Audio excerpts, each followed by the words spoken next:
தமிழகத்தில் கொலை, கொள்ளை, திருட்டு, செயின் பறிப்பு தொடர்கதையாகி கொண்டிருக்கிறது. அதற்கு எடுத்துக்காட்டு பத்திரிகை, தொலைக்காட்சி நண்பர்களே. ஒரு வருடத்துக்கு முன்பு நடந்த கொலைகளை கூட இன்னும் கண்டுபிடிக்காத நிலையிலே தமிழக அரசும் காவல்துறையும் இருப்பது உண்மையிலேயே தலைகுனிவாக இருக்கிறது. பொதுமக்கள் மத்தியிலே மிகுந்த அச்சத்தை ஏற்படுத்தியிருக்கிறது. இப்போதெல்லாம் பண்ணை வீட்டில் இருக்கின்ற நடுத்தர மக்களை, ஏன் வசதியானவர்களை குறிவைத்து ஒரு கும்பல் கொள்ளையடிப்பது கிடையாது, கொலை செய்து கொள்ளையடிப்பது என்பது வழக்கமாகி கொண்டிருக்கிறது.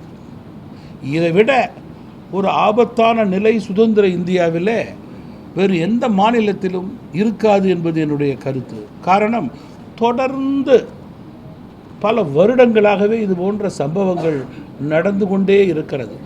1.5 வருடங்களுக்கு முன்பு திருப்பூரிலே நடந்த பண்ணை வீட்டு கொலைக்கு இன்னமும் பதில் கொடுக்காத நிலையிலே அரசும் காவல்துறையும் இருக்கிறது. சென்னிமலையிலே நடந்த கொலை. 20 நாட்களுக்கு முன்பு சிவகிரி அருகிலே இருக்கின்ற தம்பதியினர் கொலை. 1 மணி நேரத்துக்கு முன்பு தான் அந்த இல்லத்திற்கு சென்று நான் ஆறுதல் கூறி வந்திருக்கிறேன்.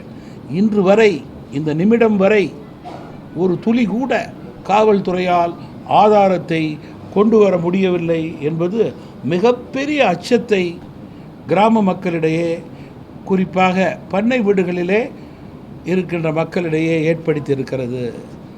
எனவே சட்டம் ஒழுங்கை சீர் செய்ய முடியாத அரசாக தமிழக அரசு செயல்படுகிறது என்பதற்கு இவைகள் எடுத்துக்காட்டு. மக்களுக்கு நம்பிக்கை கொடுக்க வேண்டுமென்றால் காவல்துறை ஒரு காலக்கெடுவுக்குள் இந்த கொலையாளிகளை கண்டுபிடித்து மக்களிடம் வெளிச்சம் போட்டு காண்பிக்க வேண்டும். அப்பொழுதுதான் இது போன்ற கொலை, கொள்ளைகள் நடப்பதற்கு வரும் நாட்களிலே அச்சம் ஏற்படும் என்று நான் குறிப்பிட விரும்புகிறேன்.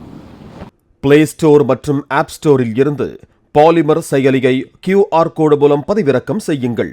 செய்திகளை உடனுக்குடன் பெறுங்கள்.